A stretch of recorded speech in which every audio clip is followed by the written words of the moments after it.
Today, I'm giving you my 7 must-have players right now in Madden 26. And unlike maybe other people's must-have lists, if you're watching those, it might just be, one player per. So it's not only going to be 7 players. It's more categories of players that should be on your team.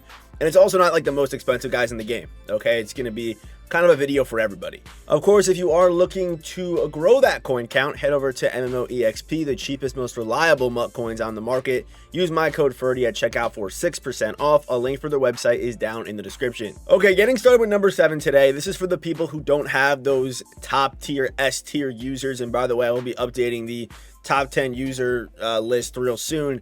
But this is what number 7's for, okay? Those guys that don't have the Kuechly's, the Hendricks, the Fred Warners, the Isaiah I kind of spoiled it. Isaiah Simmons. Yeah, Isaiah Simmons, great card, obviously. Let me move this down real quick, just like that.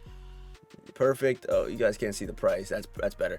Okay, so Isaiah Simmons and then Isaiah Palamau, Nick Cross, kind of in 3 different budgets, but I think Simmons' value is probably the best in this situation. The COD's there, but I will say Palamau's pretty insane. 92 tackling on his card, with 91 pursuit, like that. These stats are crazy on Isaiah Palamau. So I guess it is worth paying that little extra for that better run support. But all 3 of these guys, for their value, it's very easy just to kind of plug, a user in at sub linebacker. Very easy to do that. So yeah, you got Simmons, Palamau, Nick Cross, all looking great. So that's number 7. Number 6. Again, these are not really in order, in my opinion. But these are 7 guys I think you need. So number 6, Travis Hunter, easy. 167K for this guy. Okay, you get a top end receiver, top end corner, and you're building on a theme team. He only fills 1 spot. He doesn't fill out 2 spots. So if he filled out corner and receiver, that would be different because that's like a 2-spot cheat.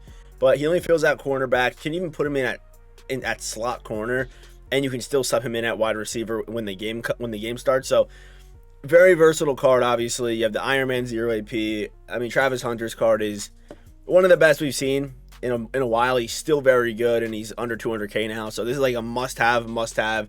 Should probably be number 1 on today's list. Honestly, if I were to put them in order, he would be number 1 because you're getting so much value for that price tag. It's almost like he's a budget card because you're getting. Imagine you bought 1 wide receiver, one cornerback, and added those 2 together. I don't think it would be, Travis Hunter's value is just that crazy, in my opinion. Yeah, crazy card. And next up, this is for the guys that I saw slipping, okay? The guys that maybe thought, hey, it's not worth it. It's not worth my time to go into the big, scary, okay, ranked mode. Ranked, I'm telling you right now, it's not, it's kind of a cakewalk. It's not that bad, I'm going to be honest, but make sure you play these games. I think if you missed out on ranked season 1, you're gonna realize, you probably realize, damn, I probably should have played these. Even if you only get, even like the hero options were pretty like usable, usable because they get all 32, right? So they're even usable if you just want to get the hero and just call it there.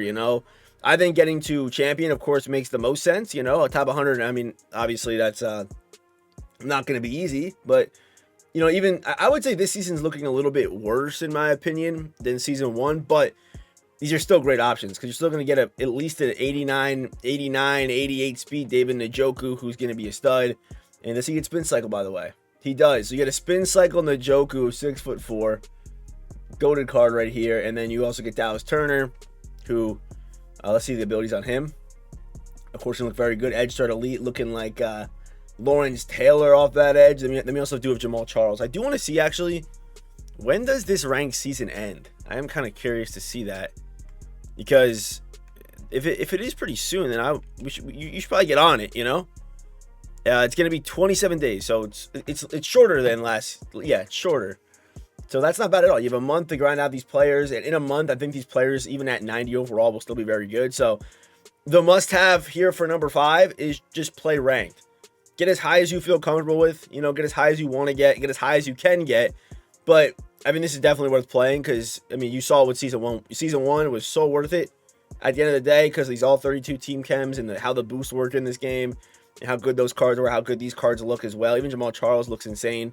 Obviously, he's got 90 speed. So in a month from now, think like, would Jahmyr Gibbs still be good? Yeah, he's still going to be good. So Jamal Charles will still be very good when he comes out, potentially 92, 93, 91 speed at the end of the day. So play your ranked. It's not really a must. I mean, it kind of is a must-have because there's cards involved, but also like the must-have cards are the ranked cards. So yeah, just play ranked this season. Don't miss out again. Okay. I get in the habit of playing ranked. It's not bad. It might be intimidating, but it's not terrible. All right, next up, we got Armand Membou. Okay. This is, I think, a must-have for everyone's team. You get an amazing right tackle with all the abilities that you could dream of for a right tackle. You have amazing stats, decent speed as well. So potentially, 70 speed, 69 speed, 71 speed on a theme team, which is amazing, for an offensive line at this point in the year. And look at these stats as well. Just insane. The abilities are all there. Membou, I think, is the guy that you should be starting with. Either Membou or Devontae. If you don't have a quarterback, of course, Cam Ward's an option, but I think Membou's the one that you're going to stick with, and Membou's going to be on teams for probably longer than T. Higgins will be, which is, T. Higgins has been on my team since day one pretty much. But Membou, I think, could be here for a while, and he's, to me, a must-have card. Like, if you haven't picked him out of one of your 83 packs yet, do so and fully upgrade him. And I know right now you can't fully upgrade him, by the way. The highest you can get him up is up to 89. But he's still a stud at 89, right? And then eventually you'll be able to give him a 90, and he'll be an absolute demon. Armand Membou, demon. Maybe I should have put these in order because this one shouldn't be this high. I'm going to be honest, but he's here. Evan Engram, 160K. I think, like a tight end. He probably should. If I put these in order, he probably would be at the bottom of the list. But I mean, he's still obviously very worth it, right? Very worth it in my opinion. We take a look at that. We take a look at the tight end landscape in this game right now. 85 is king. 85 speed is the standard. And you're paying, I'm just looking at value here. You're paying $2 million for him, $1 million for him, $300K for you, $1 million for Kelsey. You're paying this price. Pitts, I guess, makes sense. Pitts is actually pretty good. But then you get Evan Engram, who's 6'3", can run all the routes in the game. Good speed, good acceleration. This card's a baller. I have him outside of my Jags team now, and he's still a demon. So I just want to put that in here. But Evan Engram should be like, it should be Engram, the users, Hunter, Membou ranked, and then the next guys we're going to talk about up here next. So yeah, but I just want to say Evan Engram is a really good buy. Obviously there is, Greg Olsen, you could use him, but if you're running it somewhere else, then Evan Ingram's a really good purchase. You're getting a legit good card for that price, which I do kind of like. You're kind of noticing I'm starting to like some of these game time prices. These game time prices are looking real nice right now. Like look at this. Not for the LTDs. Don't get crazy now, but like Fields for that. I mean, it makes sense actually why he's that. But look at some of these cards because they are very affordable right now, like insane. And here's an example. This actually takes us right into the next one here. The number 2 must-have is a 6'4" wide receiver, and you're probably thinking, why 6'4"? If you know, you know, right? So if you know, it's because of the spin cycle ability. I had Plaxico Burress here as my example, but who just came out today. By the way, can we please talk about what they're doing in my Jets theme team? The Jets theme team, it's awesome. I love pumping out the content.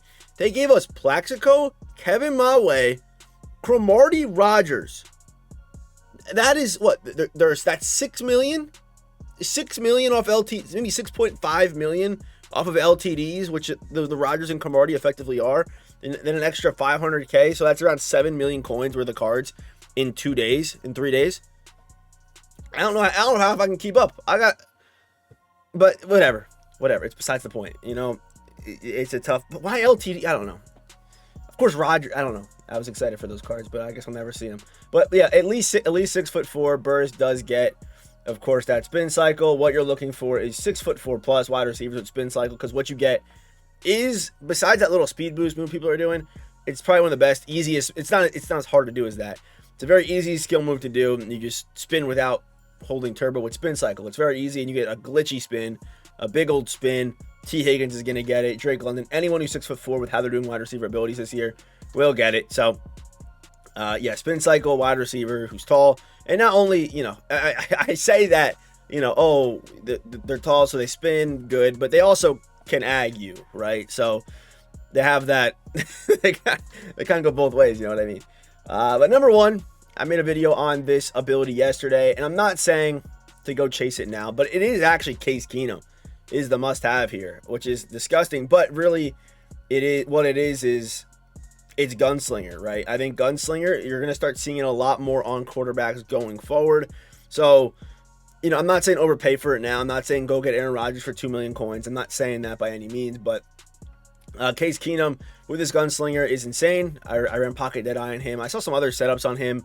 People running like deep, long-range Deadeye with the Gunslinger and the saving some AP in some spots. I don't know. I saw some crazy setups with him. But yeah, Gunslinger is the must-have, and for 300K, like honestly, if you that's not a bad price. It's not bad for this, really, in my opinion. The only issue is that you're using Case Keenum. If you don't want to use Case Keenum, then that's unfortunate. And again, more QBs will get this. So if you're watching this video, maybe a week from now, there's probably 3 more quarterbacks that get Gunslinger. Or a week and a half from now, probably 2 more that get it. So keep that in mind. But it'll probably become the norm soon. But Gunslinger, I think, is necessary. It made me. It makes you unstoppable. It really does. That's all I really got. So those are my 7 must-have cards, or 7 must-haves. Not really single cards in Madden 26 right now. Have a good rest of your day. Comment down below if you got any must-haves for yourself. Help someone out down in the comment section. Watch these videos if you haven't yet already. Hit the subscribe button. Hit it. Okay, and I'll see you in the next one. Goodbye.